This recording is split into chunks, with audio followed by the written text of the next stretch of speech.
ज्यांना ज्यांना बोलता येतंय त्यांनी माझ्या पाठीमाग जोरदार घोषणा द्या। येळकोट येळकोट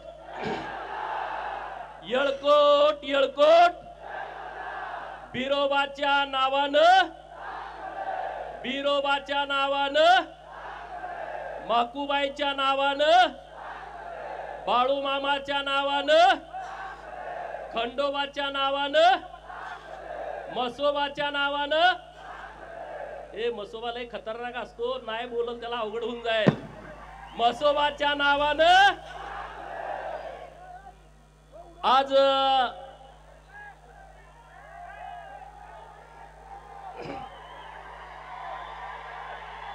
अरे त्यांच्या कानठेळ्या बसतील एवढा जर आवाज तुम्ही काढला तर। आज बिरोबाच्या बडामध्ये हिंदू बहुजनांचा दसरा मेळावा होतोय।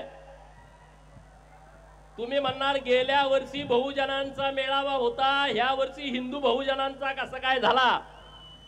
हा प्रश्न काही लोकांच्या मनात पडला असेल तर छत्रपती शिवाजी महाराजांनी जे हिंदू धर्मासाठी काम केलं, मोगल राजवटीच्या विरोधामध्ये काम केलं, जेव्हा जेव्हा या भारतामध्ये आक्रमण झाली, हिंदू मंदिरांची तोडफोड झाली, हिंदू मूर्त्यांची विटंबना झाली, तेव्हा माझ्या माय माऊलीनं पुण्यश्लोक अहिल्या देवीनं हिंदू मंदिराच्या जीर्णोद्धाराचं काम केलं, हिंदू धर्मावरती मायेचा पदर टाकला। आणि मग ज्या अहिल्या देवींचं रक्त माझ्या अंगात सळसळतंय, तुमच्या अंगात सळसळतंय, आपल्या सर्वांची जबाबदारी आहे हिंदू धर्माचं रक्षण करणं, आहे की नाही? सगळे हात वर करून सांगा, आहे की नाही? सगळे हात वर करून जोरदार सांगा, आहे की नाही? छत्रपती शिवाजी महाराजांच्या हिंदवी स्वराज्याची भगवी पताका, छत्रपती शिवाजी महाराजांच्या पश्चात धर्मवीर छत्रपती संभाजी महाराजांच्या पश्चात ज्यांनी खांद्यावरती घेतली त्या घराण्याचं नाव आहे सुभेदार मल्हारराव होळकर घराणा। आणि त्यामुळे इथून पुढे बिरोबाच्या बनामध्ये होणारा मेळावा हा हिंदू बहुजनांचा दसरा मेळावा असणार आहे। मित्रांनो, गेल्या 6 महिन्यामध्ये महाराष्ट्रामध्ये छत्रपती शिवाजी महाराजांच्या मूर्तीची विटंबना, पुणे जिल्ह्यामध्ये अन्नपूर्णा मातेच्या मंदिराची विटंबना, आपलं जे भवानीपूर आहे पूर्वीचं खानापूर, तिथं महादेवाच्या नंदीची शिंग कापणं, महादेवाच्या नंदीचं कान कापणं, हे अशा ज्या जिहादी प्रवृत्तीनं जे कृत्य चालू आहे त्या सर्वांना आपल्याला उत्तर द्यायचं आहे, त्यांच्या विरोधामध्ये आपल्याला भूमिका घ्यायची आहे। मित्रांनो, दसरा मेळावा आहे, तुम्ही सगळे महाराष्ट्राच्या कानाकोपऱ्यातून इतक्या मोठ्या संख्येने इथं उपस्थित आहात। आता मी भाषण दिलं आणि तुम्ही गेला, परत पुढच्या वर्षी इथं आला, परत मी भाषण दिलं, यासाठी दसरा मेळावा नाही, ही पहिली गोष्ट ध्यानामध्ये ठेवा। तर दसरा मेळावा कशासाठी आहे? अरे आमच्या हृदयामध्ये बाळूमामांची शांतता आहे, आमच्या बहुजनांच्या हृदयामध्ये बाळूमामाची शांतता आहे, आणि आमच्या डोक्यामध्ये खंडोबाची खंडात तलवार आहे, आमच्या डोक्यामध्ये खंडोबाची खंडात तलवार आहे, आणि आमच्या बहुजनांच्या पोराच्या हातामध्ये महामानव विश्वरत्न डॉक्टर बाबासाहेब आंबेडकरांनी दिलेलं संविधान आहे। आणि या तिन्ही गोष्टीचा मिलाप करून आम्ही बहुजनांची पोरं पुढे जाणार आहे। मान्य आहे का तुम्हाला? मान्य आहे ना? हा देश संविधानावरती चालतो, हा देश कायद्याने चालतो, आणि त्यामुळं कायद्याची अंमलबजावणी करणं ही सरकारची जबाबदारी आहे, आणि कायद्याचं पालन करणं ही आमच्या सर्व नागरिकांची जबाबदारी आहे। आणि म्हणून आम्ही बाबासाहेबांच्या संविधानानं जे नियम, जे अटी, जे कायदे आम्हाला दिलेले आहेत त्या कायद्याच्या प्रमाणे आम्ही चालतोय, आणि इथून पुढे आम्ही चालणार आहोत। आज बिरोबाच्या बाणामध्ये आपला दसरा मेळाव्याच्या निमित्तानं तुम्ही सगळेजण आलाय, परंतु एक आम्ही बिरोबाच्या बनाचा आराखडा आम्ही तयार केलाय, तो आराखडा आम्ही तुम्हाला एका मिनिटात दाखवणार आहे। आम्ही आतापर्यंत जवळपास 5 कोटी रुपये 14 ते 19च्या काळात, नंतर 3-3.5 कोटी रुपयाचा निधी आम्ही आणण्यामध्ये देवस्थान कमिटीच्या सोबत यशस्वी झालो आहे। परंतु आता इथून पुढं आम्ही बिरोबा बनाचा एक आराखडा डेव्हलप केलाय, तो आराखडा तुम्हाला एका मिनिटात दाखवतो आणि मग मी माझं पुढचं भाषण करतो।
त्यामुळे आरेवाडीच्या बिरोबाचं डेव्हलपमेंट करणं ही आमची जबाबदारी आहे, हे आमचं कर्तव्य आहे। आणि राज्याचे लाडके मुख्यमंत्री माननीय देवाभाऊंच्याकडे माझी आरेवाडीतल्या समस्त बिरोबा भक्तांच्या वतीनं नम्रतेची विनंती आहे की हा आराखडा महाराष्ट्र राज्याच्या शिखर समितीच्या समोर आणून 160 कोटी रुपयाचा आराखडा एकाच वेळेस मंजूर करावा, ही मागणी आपली सगळी माननीय सरकारकडे आहे। आणि त्यामुळं नक्की आपण त्यामध्ये यशस्वी होऊ। आता तुम्हाला काय काय विषय वेगळे ऐकायचे असतील, पण त्या विषयाकडे मी जास्त जाणार नाही।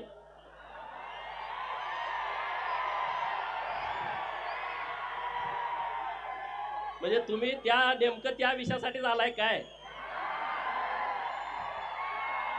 आज महाराष्ट्रामध्ये आरक्षणाच्या बाबतीमध्ये गंभीर विषय सुरू आहेत। एका बाजूला मराठा समाज आणि दुसऱ्या बाजूला ओबीसी समाज एकमेकाच्या समोर उभा करण्याचा प्रयत्न केला जातोय। या महाराष्ट्रातल्या धनगर समाजाच्या आरक्षणाचा विषय गेल्या अनेक वर्षापासून संघर्षमय सगळी प्रक्रिया सुरू आहे। गेल्या 50-60 वर्षापासून म्हणजे 1956 पासून या महाराष्ट्रातला धनगर समाज जे 36 नंबरला धनगड आहे तिथं धनगरांना एसटीचा दाखला मिळावा यासाठी सातत्याने झगडतोय।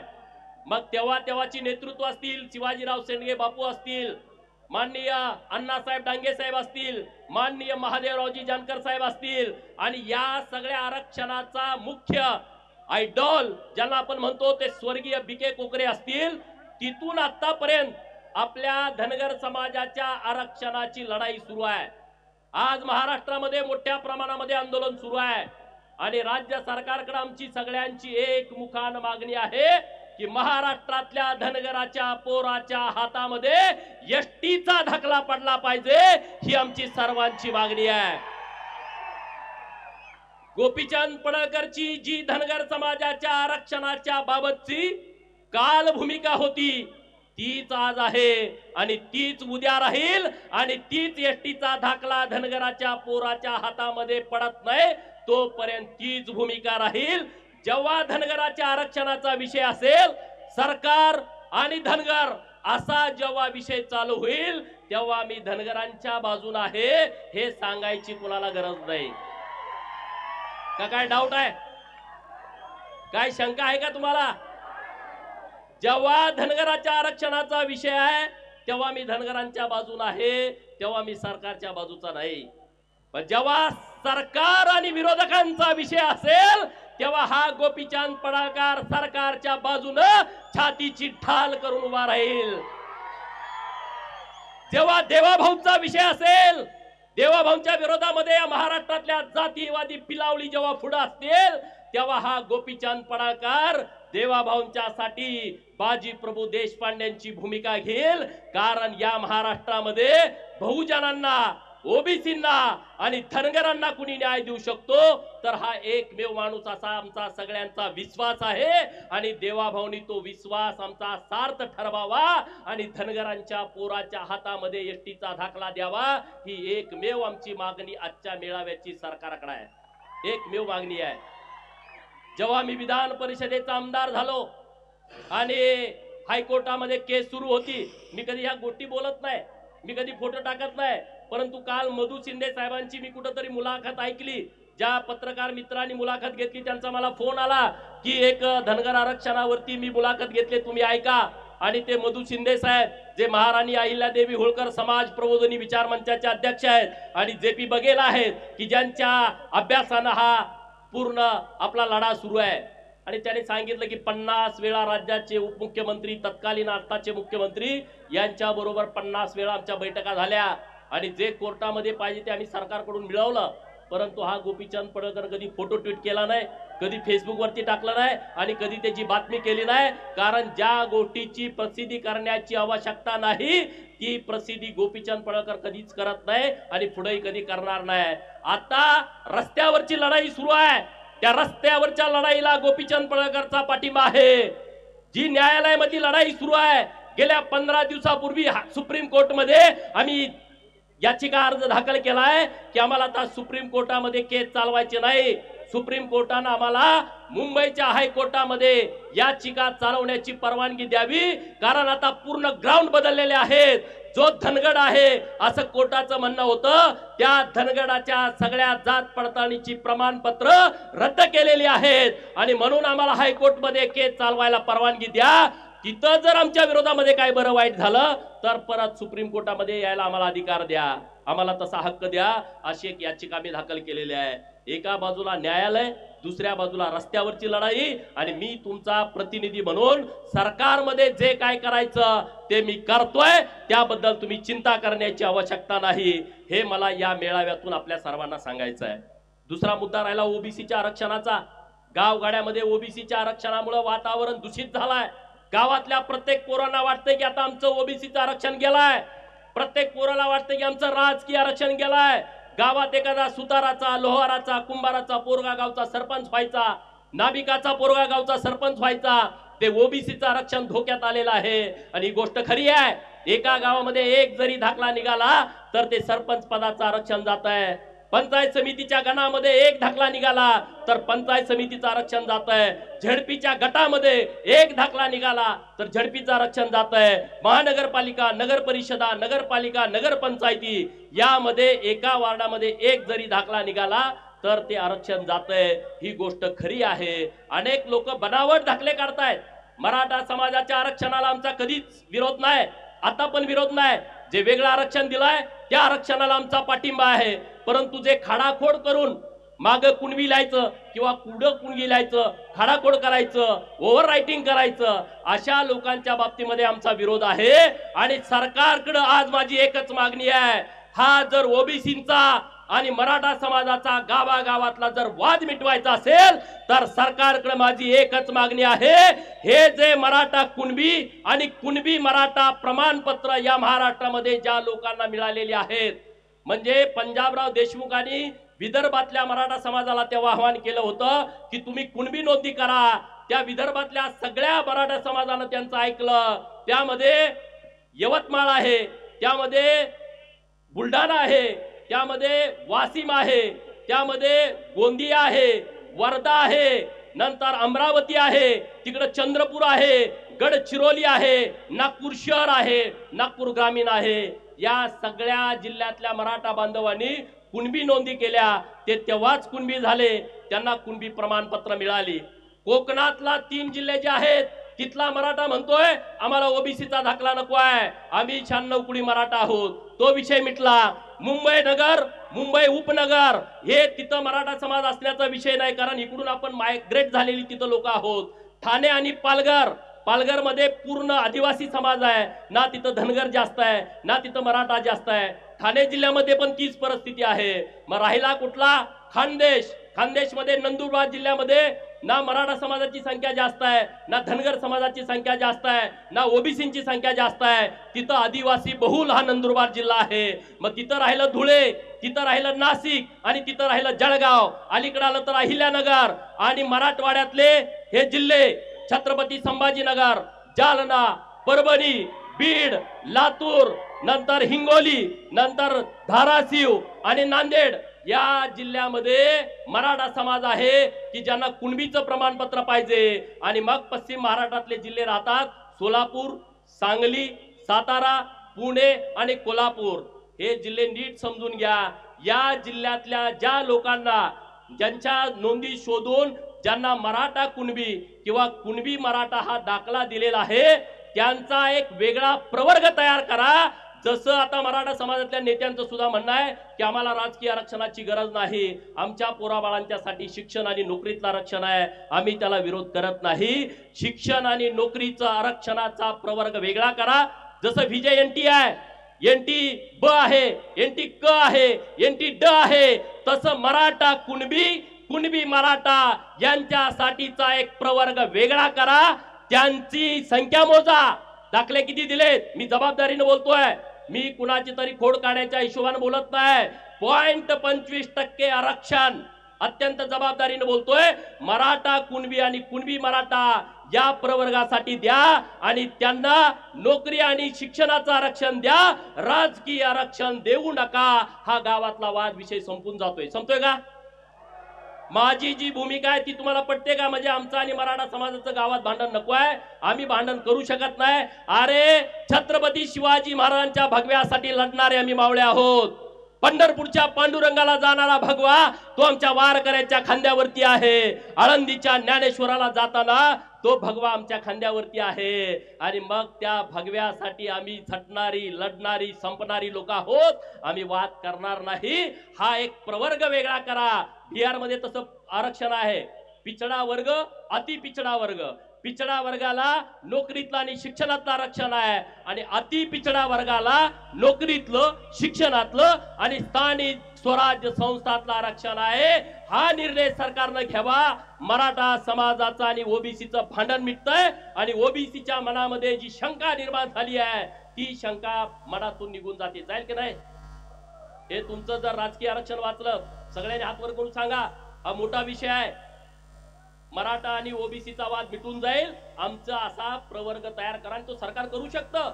एनटी बीजेएनटीचा प्रवर्ग राज्य सरकारने केलाय, तसा हा वेगळा प्रवर्ग राज्य सरकारनं तयार करावा अशी मागणी आपल्या माध्यमातून मी सरकारने करतोय. आज जिल्ह्यामधलं वातावरण तुम्ही बघताय, बरीच लोक माझ्या विरोधामध्ये भूमिका घेत आहेत.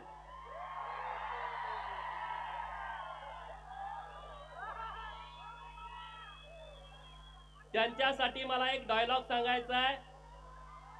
अरे बड़ी से बड़ी हस्ती मिट गई मुझे झुकाने में बेटा. अरे बड़ी से बड़ी हस्ती मिट गई मुझे झुकाने में बेटा. तू कोशिश भी मत करना, तेरी उम्र जाएगी मुझे गिराने में. अरे तुम्ही सगळेजण गोपीचंदला टार्गेट करताय. गोपीचंदला टार्गेट करण्याचं कारण काय आहे? त्यांना माहित आहे हा लोकांना जागा करतोय, हे त्यांचं सगळ्यात मोठं दुखणं आहे. त्याचं म्हणा की लोकांना सगळं समजून सांगते आणि लोक आम्हाला नमस्कार करायची बंद करते. लोक आम्हाला बोकडं कापायची, घरी जेवायला बोलवायची बंद केलं. गावात बॅनर लोक लावायची ते लोकांनी बंद केलं. हे यांचं सगळ्यात मोठं दुखणं आहे. माझी लढाई प्रस्थापितांच्या विरोधातली लढाई आहे. ज्यांनी कारखाने ढापले त्यांच्या विरोधातली आहे. अरे तुम्ही मला मंगळसूत्र चोर म्हणता, तुम्ही मला मंगळसूत्र चोर म्हणता. जयंतरावला माझा सवाल आहे, तुझ्या कितव्या नंबरच्या बायकोचं मंगळसूत्र मी चोरलं सांग लोकांना.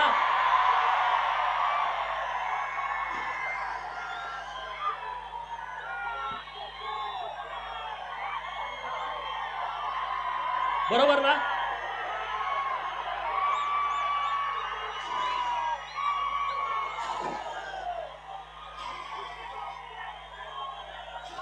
तुम्ही या जिल्ह्याची परिस्थिती बघा. अरे या जिल्ह्यामध्ये खूप लोकांनी काम केलंय. क्रांतिशील नाना पाटलांनी काम केलंय, एक स्मारक नाही. क्रांतीवीर नागनाथांना नाईकवडींनी काम केलं, एक स्मारक नाही. अण्णाभाऊ साठेंनी इतकी मोठी क्रांती केली, 1.5 दिवस शिकलेला माणूस वाळवा तालुक्यातला, कुठं स्मारक नाही. हे सगळं बघा. कर्मवीर भाऊराव पाटील जैन समाजाचा माणूस, आणि या महाराष्ट्रातल्या बहुजनांना मोफत शिक्षण मिळालं पाहिजे म्हणून त्यांनी स्वतःचं आयुष्य खपून घेतला.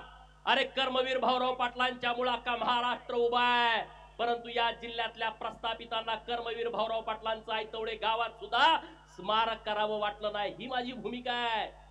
तुमचे कुणाकुणाचे घरातले लोक म्हणजेच जिल्हा म्हणजेच महाराष्ट्र या गोष्टी मी मानत नाही, पण त्यांना वाटतं मी चुकीचं बोलतोय. म्हणे गोपीचंद पडळकरचे संस्कार खराब आहेत. जर प्रस्थापितांनो तुम्हाला वाटत असेल गोपीचंद पडळकरचे संस्कार खराब आहेत, याची मला फिकीर नाही आहे. तुम्हाला काही वाटू दे, त्याचं मला घेणं देणं नाही आहे. त्याचं मला घेणं देणं नाही आहे. अरे हम जमाने का ख्याल नहीं रखते, हम जमाने का ख्याल नहीं रखते.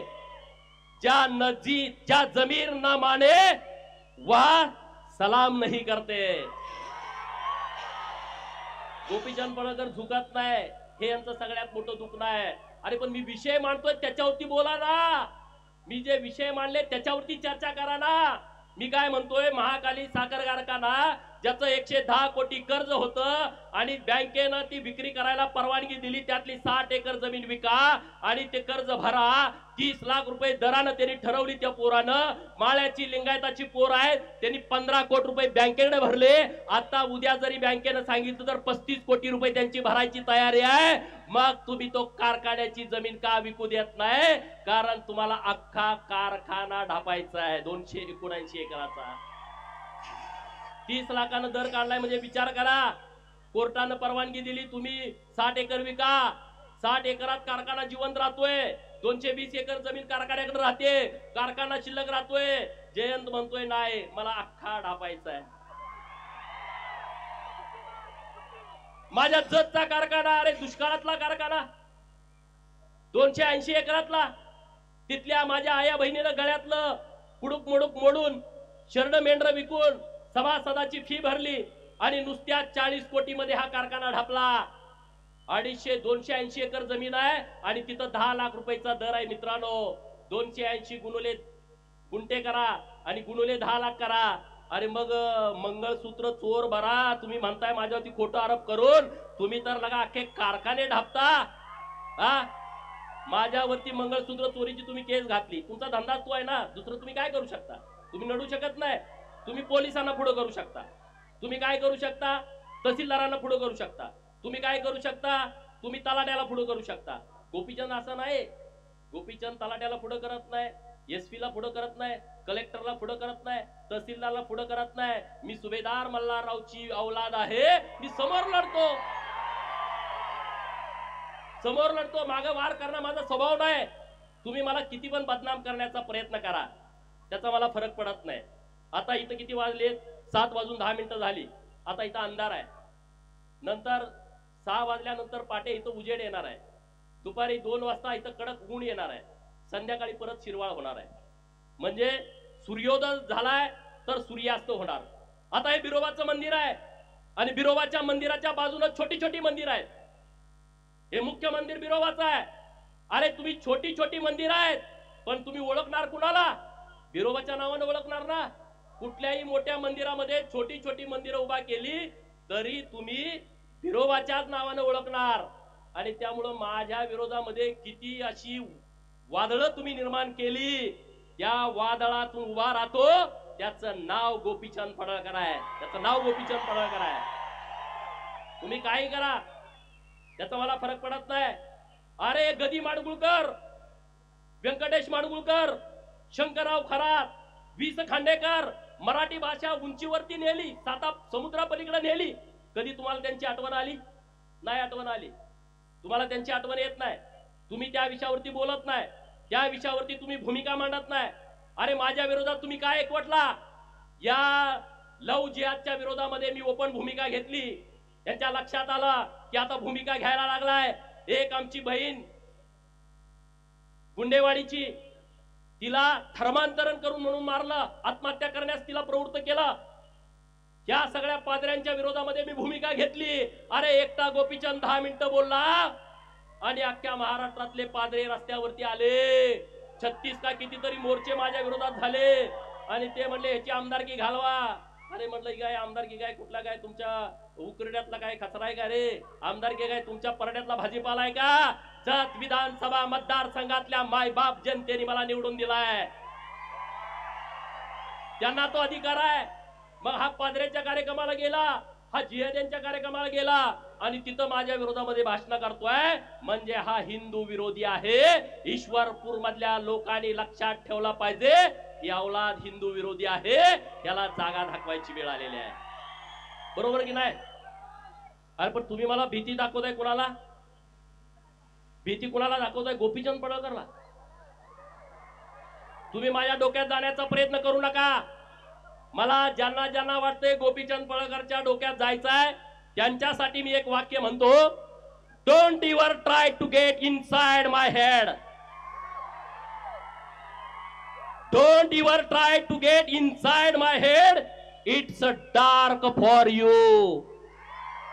तुम्ही जर माझ्या डोक्यात जाण्याचा प्रयत्न केला तर ती तुमच्यासाठी काळी कुट्ट अंधाराची रात्र असेल, हे लक्षात ठेवा. त्याला वाटतंय गोपीचंद म्हणजे मेंढरा मागचा आहे. होय, मेंढरा मागच आम्हाला, आमचा ओव्या गाणारा मेंढरा मागा असतो. तो शाळा शिकलेला नसतो, पण अख्खं रामायण ओवी मध्ये गातो. आमचा मेंढका मेंढरा मागा असतो, तो तिथं शाळेत गेलेला नसतो, परंतु अख्खी गीता त्याला पाठ असते, त्यानं कुणाकडून तरी वाचून घेतलेलं असतं. आमचा 10वीचा 12वीचा एमपीएससीचा पोरगा सुद्धा रात्रंदिवस अभ्यास केल्याशिवाय त्याला एका वाक्यातलं उत्तर लिहिता येत नाही. पण मेंढरा मागे जाणारा माझा मेंढका अख्खा इतिहास सांगतो. ही बुद्धी आम्हाला बिरोबानं दिलेली आहे, ही बुद्धी आम्हाला परमेश्वरानं दिली आहे. डॉक्टर बाबासाहेब आंबेडकर साहेब म्हणाले होते, जगा पण वाघासारखं जगा, शेळीसारखं तुम्ही जगू नका. डॉक्टर बाबासाहेब बोलले होते, जगा पण वाघासारखं जगा. आणि बाबासाहेब बोलले होते, मला जेवढं आयुष्य मिळेल तेवढं मी वाघासारखं जगेन आणि या देशातल्या जे लोक आम्हाला गुलाम करतायत त्या लोकांना त्यांची जागा दाखवून देईन. आणि डॉक्टर बाबासाहेब आंबेडकर साहेबांनी तेच केलं. ते वाघासारखे जगले आणि म्हणून तुम्हाला पण वाघासारखं जगावं लागेल. जगणार की नाही? कुणाला वाटतंय वाघासारखं जगावं? अरे सांगलीमध्ये म्हणले महाराष्ट्र संस्कृती बचाव सभा आणि मला आई म्हणून शिव्या देत होते. मला ते गोप्या म्हणले का नाही सांगा? कुठल्या टीव्ही वरती ह्याच्यावर चर्चा झाली का? एक विधानसभेचा आमदार ज्याला 40,000च्या मतांनी निवडून दिलाय त्याच्या विरोधामध्ये हे शिव्या देत आहेत, हे गोप्या म्हणतायत. कुठं डेबिट झालं नाही, कुठं तिथं असा स्पेशल रिपोर्ट झाला नाही. म्हणजे ह्यांना हे मान्य आहे. मला गोप्या म्हणलं ना, मला म्हणू दे रे, मी एकदम सामान्य घरातला पोरगा आहे. मला गोप्या म्हणला काय आणि काय म्हणा मला त्याचा फरक पडत नाही. मग मी तुला जनत्या म्हटलं तर चालेल का? चालेल का? मी म्हणणार नाही, पण असं म्हणलं तर चालेल का? अरे त्या जयंत्याला माझं चॅलेंज आहे. माझी हात आणि पाय तोडायची तुम्ही भाषा सांगलीमध्ये केली. ते वाळव्याचं कुत्र म्हणत होतं की त्याला पोरं हुडकायला चालले. त्या जयंत्याला आणि त्या वाळव्याच्या कुत्र्याला मी आव्हान करतोय बिरोबाच्या बनातनं, तुम्ही जर जातीवंत पाटील असाल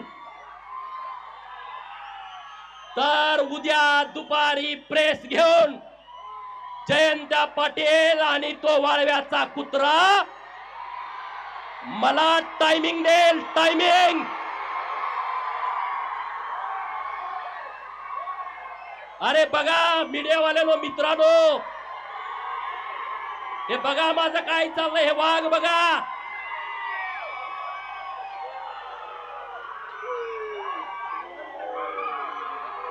माझं वाक्य पुढचं ऐकून घ्या.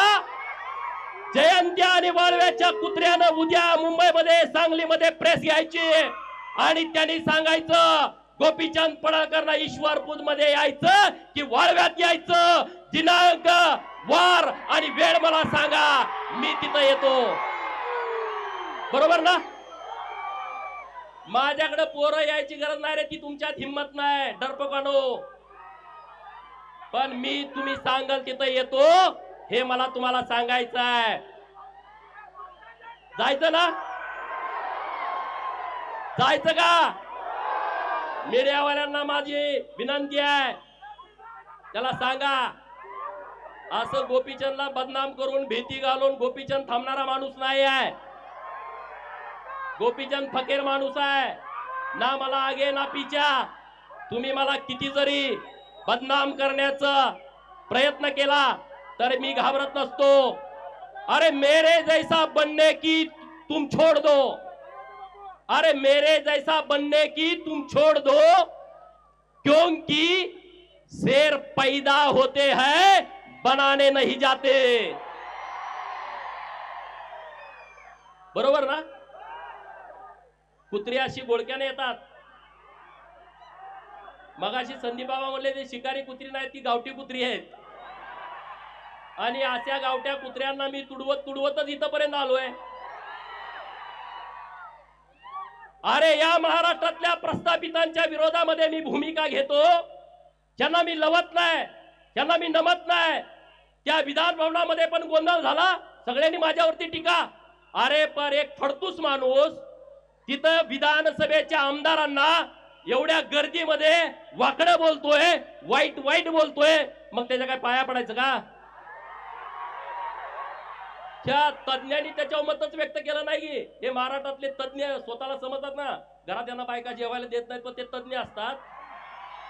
ते म्हणे गोपीचंद पडळकरनं विधान भवनाची आबरू घाला. अरे मी आबरू वाचवली? एका आमदाराला कोणतर फडतूस माणूस ज्याचा पुढाऱ्यांना बाया पुरवायचा धंदा आहे तो माणूस वाकडं बघत असेल, आणि मी आमदारकीला भेट नाही रे, अशी आमदारकीला मी भेट नाही. माझा जन्म मी मागे सांगितलं होतं आमदार खासदार आणि मंत्री होण्यासाठी झालाय, त्याच्यासाठी मी भेट नाही. त्याच्यासाठी मी काय असं करत नाही वेगळं काहीतरी प्रयत्न. अरे जतच्या लोकांनी मला सन्मानपूर्वक महाराष्ट्राच्या विधान भवनामध्ये पाठवलाय, जतच्या लोकांचं विरोबाच्या बनातनं मी जाहीर आभार व्यक्त करतो, जाहीर आभार व्यक्त करतो. कारण ही माझी शेवटची निवडणूक होती, ही निवडणूक माझी शेवटची होती. कारण मी 2009 विधानसभा, 2012 जिल्हा परिषद, 2014 विधानसभा, 2019 लोकसभा सांगली, 2019 बारामती विधानसभा आणि 2024 जत विधानसभा, 5 निवडणुका मी याच्या अगोदर लढलो होतो आणि आता 6 निवडणुका झाल्या. लोकांना वाटते गोपीचंद पडळकरला लॉटरी लागली. अरे जरा अक्कल जरा चालवा, डोकं जरा चालवा. अशी लॉटरी सगळ्याला लागत असते ना, सगळे नेते झाले असते. या सगळ्या लोकांच्या मुळे ही लॉटरी लागली मला. ही सगळी महाराष्ट्रातली मायबाप जनता आहे ना, त्यांच्यामुळे मला लॉटरी लागली आहे. आणि म्हणून सर्व लोकांना माझी हात जोडून विनंती आहे की चिंता करण्याचं कारण नाही. आज सगळे जिल्ह्यातले माझ्या विरोधात जतलाच येते. दुसऱ्या तालुक्यात जाऊन बघा, दुसऱ्या तालुक्यात बैठक नाही, मीटिंग नाही. गोपीचंदची ताकद किती आहे बघा. वसंतदादाचा नातू एकत्र, जयंत पाटील एकत्र, विश्वजित कदम एकत्र, सगळे एकत्र. ही माझी ताकद आहे. तुम्हाला सगळ्यांची भांडणं मी मिटवतोय. वसंतदादाचा आणि राजाराम बापूचा एवढ्या वर्षाचा वाद एकट्या पट्ट्यानं मिटवला. सांगलीमध्ये सभा झाली, जयंत पाटील बापाचा फोटो लावायचा. अरे शोधायला लागला फोटो, माझ्या शिवाजीराव शेंडगे बापूचा सुद्धा फोटो लावायची वेळ त्यांच्यावरती आली. नानासाहेब सगळ्यांचा फोटो व्यासपीठावरती, विलासराव शिंदेचा फोटो व्यासपीठावरती, पतंगराव साहेबांचा फोटो व्यासपीठावरती, वसंतदादांचा फोटो व्यासपीठावरती. सगळे हुडकून काढले, त्यांनी फोटो लावले. जयंतराव ही ताकद गोपीचंदची आहे, सगळ्यांचे फोटो लावायला लागले. गोपीचंदला असं समजू नका आणि तुम्हाला काय करायचं ते करा, काय फरक पडत नाही मला. माझा काय बाप आमदार खासदार मंत्री नव्हता, त्यामुळे मला त्याची चिंता नाही. मला चिंता आहे तुमची. कारण एवढा जो अन्याय झालाय, अरे गुलाम केलं तुम्हाला गावामध्ये, गुलाम. साधा सरपंच व्हायला तुम्हाला संघर्ष करायला लावला, गावागावामध्ये झुंजवला, गावागावामध्ये भांडणं लावली. आमदारकी आणि खासदारकीची कधी स्वप्न तुम्हाला बघू दिली नाहीत. तुम्हाला जास्तीत जास्त झडपी, जास्तीत जास्त पंचायत समिती, 1 वर्षाचा सभापती, 1 वर्षाचा जिल्हा परिषदचा अध्यक्ष, आयुष्यभर सांगायचं या समाजाचा अध्यक्ष केला, त्या समाजाचा अध्यक्ष केला. अरे धनगराचा अध्यक्ष झाला असेल, माळी समाजाचा अध्यक्ष झाला असेल, लिंगायत समाजाचा अध्यक्ष झाला असेल, मागासवर्गीय अध्यक्ष झाला असेल, अरे मग त्या छोट्या समाजाचा झडपीचा अध्यक्ष कधी होणार? सुताराचा, लोहाराचा, कुंभाराचा, नाभिकाचा अध्यक्ष कधी होणार? रामोशी समाजाचा पोरगा जिल्हा परिषदचा अध्यक्ष, सभापती कधी होणार? आणि मग त्या पालातल्या राहणाऱ्या लोकांची तर अवस्था अत्यंत वाईट आहे, अत्यंत वाईट आहे. आणि म्हणून मी मागच्या दसरा मेळाव्यामध्ये भूमिका घेतली होती की तुम्हाला मोठ्या भावाची भूमिका घ्यायची आहे आणि गावगाड्यातल्या सगळ्या लोकांना बरोबर घेऊन चालायचं आहे. आणि म्हणून महाराष्ट्रातल्या प्रस्थापितांना वाटतंय जी ओबीसीची चळवळ सुरू आहे त्यामध्ये धनगर बाजूला पडला पाहिजे आणि धनगर लढतोय, धनगर ताकदीने विरोध करतोय, ओबीसीतून तो बाजूला झाला तर ओबीसीची चळवळ मोकळी होईल आणि धनगरांच्या चळवळीला आमचा पाठिंबा आहे असं ते म्हणतायत. अरे कधी तुम्हाला आमचा पुळका आला मित्रांनो? कधी आला तुम्हाला पुळका? आणि म्हणून धनगरांच्या वरती 2 जबाबदारी आहेत. एक, धनगरांना एसटीचं आरक्षण मिळवण्यासाठी लढाई करणं आणि दुसरं ओबीसीच्या आरक्षणाचं संरक्षण करणं. अशी दुहेरी जबाबदारी तुमच्यावरती आली आहे, दुहेरी जबाबदारी. आणि त्या जबाबदारीतून तुम्हाला पार पडायचं आहे. मला तुम्हाला आता विनंती करायची आहे, गावागावामध्ये जी पोरं शिकलेत, अधिकारी झालेत, त्यांच्या सत्काराचे कार्यक्रम ठरवा. आज परवा मी डपळापूरला गेलो, नंदीवाले समाजाची एक पोरगी पोलीस झाली, अख्ख्या समाजात आनंदाचं वातावरण. एक मुलगी पोलीस कॉन्स्टेबल झाली डपळापूर मधली, मला बोलवून घेतलं, अख्खा समाज गोळा झाला होता. मी मागच्या सभेमध्ये सांगितलं, नंदी बैलवाले समाजाचा पोरगा एक PSI झालाय, एक PSI. वैदू समाज, अरे तो औषधच द्यायचा पूर्वीपासून, अजून अधिकृत एक डॉक्टर त्यांचा झाला नाही.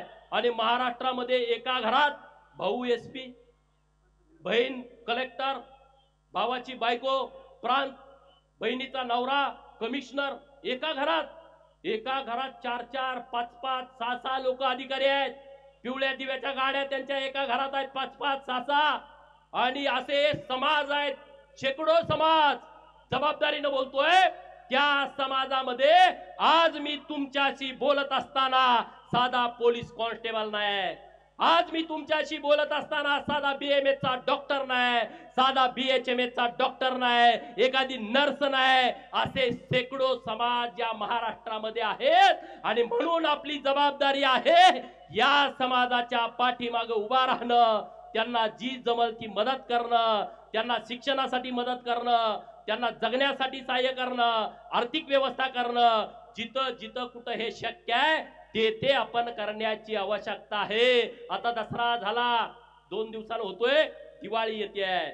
माझी तुम्हाला सगळ्याला विनंती आहे, दिवाळीच्या 8 दिवसामध्ये आपल्या घरात जे बनवाल, आपल्या पोराला एक ड्रेस घेतला तर एक ड्रेस त्या पालातल्या पोराला घ्या आणि त्याला जाऊन एक ड्रेस द्या मित्रांनो.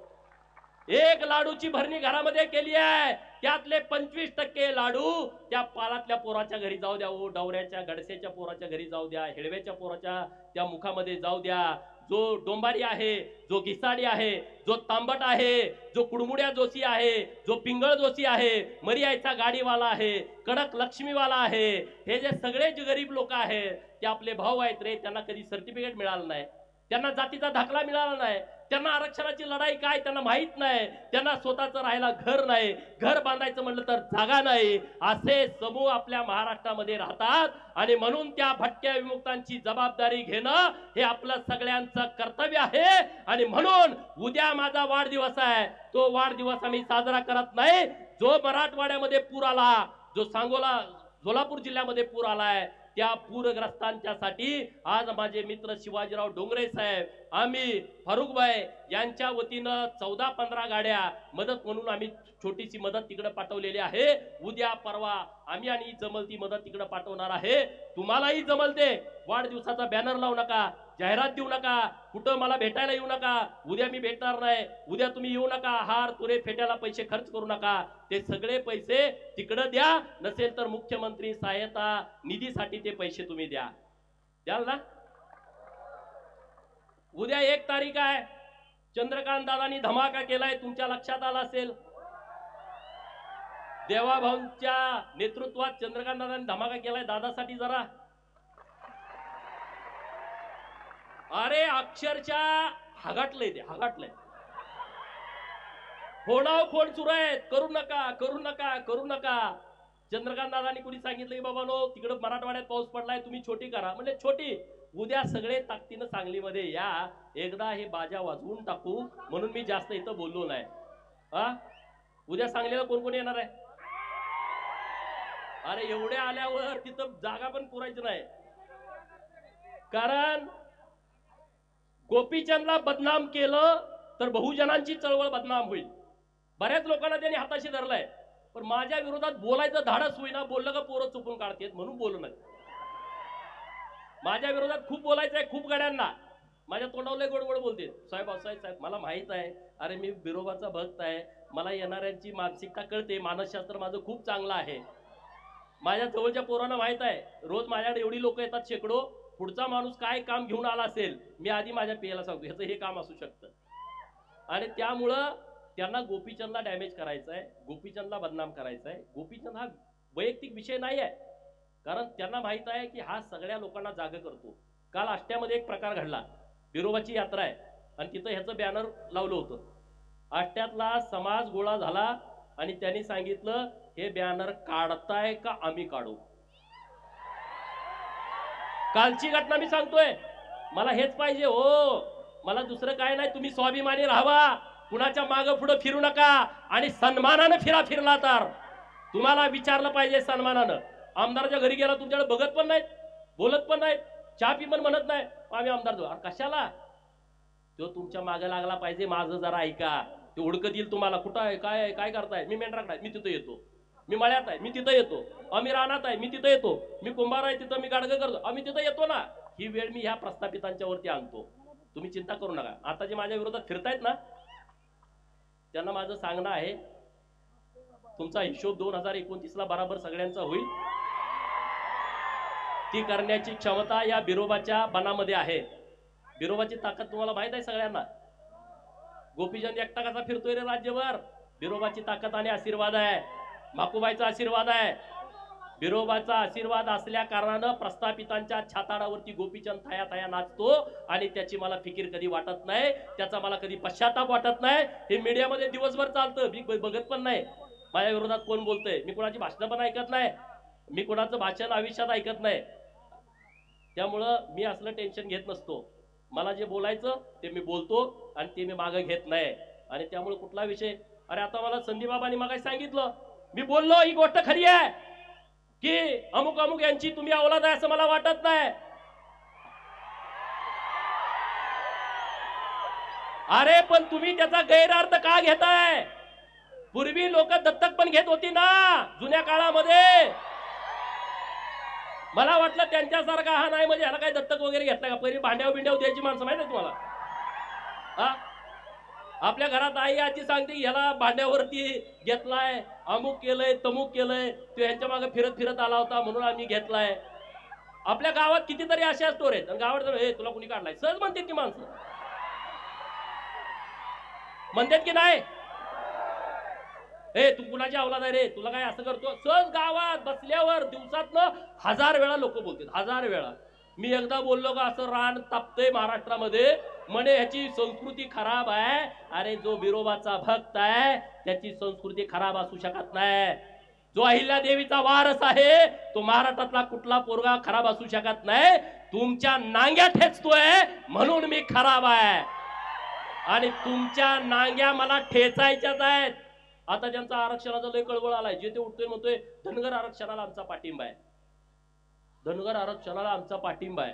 तुमच्या बापाचं पत्र घेऊन द्या की रे, देवाभाऊकडे नेऊन द्या की आमचा धनगरांचा पाठिंबा आहे. इकडे धनगराचं आंदोलन चालू झालं, तिकडे त्याच दिवशी आदिवासी कसं काय आंदोलन करतात रे? कोण आहे त्यांच्या मागं? कोण आहे त्यांच्या मागं? इकडं आंदोलन सुरू झालं, तिकडे ते 5-25 गोळा झाले, धनगरांना घुसू देणार नाही. कोण करतंय? कुणाच्या जवळची ही माणसं आहेत? आणि इकडे तुम्ही आम्हाला सांगता का रे आरक्षणाचं? धनगर आरक्षण मिळवण्यासाठी धनगर सक्षम आहे आणि तो मिळवेल. ना उमेद होऊ नका, नाराज होऊ नका. अनेक अडचणी आहेत त्यामध्ये, ज्या गोष्टी उघड बोलता येत नाहीत. परंतु जे संविधानानं आहे ते मिळवल्याशिवाय या महाराष्ट्रातला धनगर शांत बसणार नाही आणि ते करत असताना ओबीसीच्या चळवळीला पाठबळ देईल। मराठा समाजाच्या विरोधामध्ये आमची भूमिका नाही, ही काळ्या दगडावरची पांढरी रेघ आहे। परंतु कायदा मोडून चुकीच्या पद्धतीनं जर कोणी करत असेल तर त्या गोष्टीला आमचा विरोध आहे, हे आमचं सगळं जग जाहीर आहे। त्यामुळे कुणी असा विरोध करण्याच्या भानगडीमध्ये आम्ही नाही आणि त्यामुळे त्याचा कोणी विचार करू नये। परंतु मी जी सरकारकडे अत्यंत जबाबदारीने मागणी केलेली आहे, हा जर तुम्ही प्रवर्ग वेगळा केला तर मराठा समाजाच्या मुलांना शिक्षण आणि नोकरीतलं आरक्षण मिळेल आणि आमच्या ओबीसीचं गावगाड्यातलं स्थानिक स्वराज्य संस्थेचं ग्रामपंचायत, पंचायत समिती, जिल्हा परिषद, नगरपंचायत, नगरपालिका, नगर परिषदा आणि महानगरपालिकेतलं आरक्षण आणि किंवा सहकारी संस्थांमधलं आरक्षण आमचं धोक्यात येणार नाही। आम्ही पूर्ण ताकदीनं असं केल्याच्या नंतर सरकारबरोबर राहू। ओबीसीच्या बाबत अनेक सरकारने निर्णय घेतले, याची आम्हाला जाणीव आहे। ओबीसीचं मंत्रालय स्थापन करणं हे देवाभाऊनी काम केलेलं आहे। ओबीसीच्या मुलांना महाज्योती स्थापन करणं, आज आपल्या पोरांना एमपीएससी करताना, यूपीएससी करताना हॉस्टेलचं ऍडमिशन हे सरकारच्या माध्यमातून मिळतंय, हे सरकारनं आम्हाला केलंय। प्रत्येक जिल्ह्याला 2 वसतिगृह, 1 मुलींना 1 मुलांना सरकारनं आम्हाला केलंय। 200 मुलांना ऍडमिशन मिळतं। ओबीसीच्या मुलांना वसतिगृहात ज्यांना ऍडमिशन मिळत नाही त्यांना स्वाधार नावाची योजना आणली आहे। तालुक्याला गेला तर 38,000, जिल्ह्याला गेला तर 43,000, विभागीय कार्यालयाच्या ठिकाणी गेला तर 51,000 आणि मुंबई, नवी मुंबई, ठाणे, पुणे, पिंपरी चिंचवड आणि नागपूर या मेट्रो सिटी मध्ये गेला तर आपल्या पोराला 61,000 रुपये मिळतात। ते ओबीसीच्या पण पोराला मिळतात आणि धनगरांच्या पोरांना मिळतात। 600 ओबीसीची मुलं, 600 धनगरांची मुलं, एक ना अनेक योजना सरकारच्या माध्यमातून चालू आहेत। देवाभाऊनी ओबीसींच्यासाठी खूप केलाय, पण माझी त्यांना विनंती आहे की ओबीसींचं संरक्षण करणं ही तुमची जबाबदारी आहे। धनगर तुमच्या बाजूने ठामपणे उभा आहे, धनगरांच्या आरक्षणाची अंमलबजावणी करणं ही तुमची जबाबदारी आहे। आम्ही तुमच्या पाठीमागे ठामपणे उभे आहोत। न्यायालयीन लढाईमध्ये सरकारनं, देवाभाऊनी आणि एकनाथ शिंदेनं खूप मदत केलेली आहे। मी तमाम महाराष्ट्रातल्या धनगरांच्या वतीनं तत्कालीन उपमुख्यमंत्री देवाभाऊंचं आणि एकनाथ शिंदे साहेबांचं मनापासून आभार मानतो, कारण 3 वेगवेगळी ॲफिडेविट दिली होती। मंत्र्यानं, काल मी मधु शिंदेची मुलाखत ऐकली, मंत्र्यांनी 1 महिना फाईल त्यांच्या कपाटात नेऊन ठेवली होती। ती फाईल काढण्यासाठी या गोपीचंदला किती वेळा जावं लागलं असेल हे मी कधी तुम्हाला सांगितलं नाही, पण मी आणि मधु शिंदे रात्रंदिवस तिथं थांबलो। जेव्हा जेव्हा देवाभाऊंच्याकडे गेलो त्यांनी आम्हाला कधीही नाराजी व्यक्त केली नाही। समाजाची सगळी लोक होती, सगळ्या बैठकीमध्ये होती, मीच होतोय असा विषय नाही। परंतु धनगर समाजाच्या आरक्षणाच्या बाबतीमध्ये जे काय लागल ते आपण करू। सुप्रीम कोर्टामध्ये याचिका आम्ही दाखल केली आहे, आता सुट्टी आहेत, येत्या 4-5 दिवसामध्ये परवानगी मिळाल आणि सर्व याचिकेचा खर्च हा तुमचा पोरगा गोपीचंद पळकर करणार, हे मी सगळ्यांना सांगितलंय। कुणी सुद्धा वर्गणी द्यायची गरज नाही, मग त्याला 50 लाख लागू दे, 1 कोटी लागू दे, 1.5 कोटी काही लागू दे, मी माझं रान विकेल, पण धनगर समाजाच्या आरक्षणाच्या वकिलाची फी आम्ही भागवेल। आम्ही इकडे लढाई लढू, पण सरकारनं सरकारच्या पद्धतीनं काय मार्ग काढायचा त्यांनी त्यांचे तज्ञ लोक कामाला लावा, तुम्ही वकील सगळे कामाला लावा, कारण सरकारची भूमिका वेगळी असते। मराठा समाजाचं आरक्षण आलं, सरकार स्वतः केस लढतं, सरकार स्वतः 25-25 लाख एका दिवसाची फी देतं। धनगराची लढाई आली, सरकार धनगराच्या विरोधामध्ये असतं, आम्हाला वकील द्यावा लागतो। तिथं गोंड लोकांची केस चालू होती, सरकार विरोधामध्ये गोंड वर्गणी काढतात, हायकोर्टचा निकाल लावून घेतात, सरकार सुप्रीम कोर्टामध्ये जातं। म्हणजे तुम्ही लक्षात घ्या, हे तुमच्या ताकदीवरती सरकार तुमच्या बाजूला राहायचं का विरोधात राहायचं ठरवतं। त्यामुळे तुम्ही सगळे एक व्हा आणि सरकारचं आपल्याला जसं न्यायालयीन लढाईत पाठिंबा होता तशा पद्धतीचा जर पाठिंबा मिळवायचा असेल तर आपल्या सर्वांना सर्व शक्तीनिशी एक व्हायचं आहे। 300वी जयंती होती अहिल्यादेवींची, अरे कधी कुणी साजरी केली होती का? कधी तुमच्या कानावर आलं का? सरकारचं पत्र बघा, तहसीलदारांचं आता पत्र बघा, पीआयचं पत्र बघा, डीवायएसपीचं पत्र बघा, प्रांताचं पत्र बघा, कलेक्टरांचं पत्र बघा, एसपीचं पत्र बघा, सचिवांचं पत्र बघा आणि महाराष्ट्रातल्या सगळ्या खात्याचं पत्र बघा, मंत्र्यांचं। त्यावरती अहिल्या देवीचा 300वी जयंतीचा लोगो असणारा फोटो आहे। मित्रांनो, पहिल्यांदा घडतंय असं, पहिल्यांदा। सगळ्यांना आदेश आहेत, ज्या कुणी अधिकाऱ्यांचे त्याला लाव, तिथं फोटो लाव, पुण्यश्लोक 300 फोटो तिथं लावलाय। हे अहिल्या देवींच्या जयंती, अहिल्या देवीच्या स्मारकाला 686 कोटी रुपये मंजूर केलेत, 686 कोटी रुपये। आणि जतला नवीन एक अहिल्यादेवींचं स्मारक देवाभाऊ देत आहेत, त्याची किंमत आहे 100 कोटी रुपये. तिथं अहिल्यादेवींचा सर्व होळकरशाहीचा सर्व इतिहास आम्ही जतच्या नगरीमध्ये निर्माण करण्याचा प्रयत्न करतोय. आणि त्यामुळं तुम्ही म्हणणार नेमकी तुमची भूमिका काय आहे. मी सरकारमधला प्रतिनिधी आहे, मी सरकारमध्ये सरकारची भूमिका मांडतो. समाजाचा विषय आला समाजाची भूमिका मांडतो, ओबीसींचा विषय आला ओबीसींचा विषय मांडतो. पण सरकार पूर्ण शक्तीनिशी आपल्या बरोबर आहे, आपल्या बरोबर ताकदीनं उभा आहे. वेगवेगळ्या योजना सरकार आणतंय, त्या योजनांचा सगळ्या बहुजनांच्या पोरांनी लाभ घ्यावा. वसंतराव नाईक महामंडळाच्या माध्यमातून 15 लाखाची कर्ज देण्याची योजना सुरू आहे. सगळ्या ओबीसींच्या पोरांना आव्हान आहे, प्रत्येक जिल्ह्याच्या उद्योग भवन मध्ये जावा आणि तिथं वसंतराव नाईक आर्थिक विकास महामंडळामध्ये तुम्ही अर्ज करा आणि ते 15 लाख बिनव्याजी सरकार व्याज भरणार आहे आणि तुम्ही ते कर्ज प्रकरण मंजूर करून घ्या. तिथं देण्यासाठी अडचण आहे मला माहित आहे, परंतु त्यांच्या मानगुटीवरती बसवायचं आणि ते कर्ज मंजूर करून घ्यायचं. रामोशी समाजासाठी परवा योजना आणली आहे, 5 लाखापर्यंत कर्ज बिनव्याजी बिन तारण बिन जामीन सरकारनं आणलंय. या सगळ्या योजनांचा लाभ आपण सगळ्या लोकांनी घ्यावा एवढं मी तुम्हाला सांगतो. आणि जाता जाता एक वाक्य बोलतो, छलांग तो हम वक्त आने पर लगाएंगे, छलांग तो हम वक्त आने पर लगाएंगे, सारे मोहल्ले तुम खरीद दो, सारे मोहल्ले तुम खरीद दो, हुकूमत हम चलाएंगे, हुकूमत हम चलाएंगे. त्यांना काय करायचं ते करू द्या, त्यांनी सगळं घेऊ द्या. त्यांना सिंहासनावरती तुम्हालाच बसायचं आहे आणि आपण ते बसायचं, वाजवून सांगून बसायचं. त्यामुळे चिंता करू नका. उद्या सांगलीच्या स्टेशन चौकामध्ये इशारा सभा होणार आहे, त्या सभेला तुम्ही सर्वांनी यावं.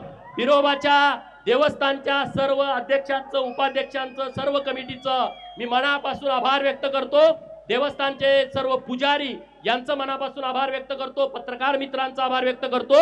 आणि तुम्ही आमच्या पाठीमागं पाठबळ दिलं, मला मानपत्र दिलं देवस्थानच्या वतीनं, त्याबद्दल देवस्थानचं मनापासून आभार व्यक्त करतो आणि थांबतो. जय हिंद, जय महाराष्ट्र. पाऊस आलाय, तुम्ही सगळे हळू व्यवस्थितपणे गावात जावा एवढी तुम्हाला कळकळीची विनंती आहे. शेठ, आपल्याला चांदीची गदा या ठिकाणी दिली जाते. सन्मान्य बनपुरी गावचे साहेबरावजी पाहुणे यांच्या वतीनं चांदीची गदा आपल्याला दिली जाते. चला पटकन चांदीची गदा.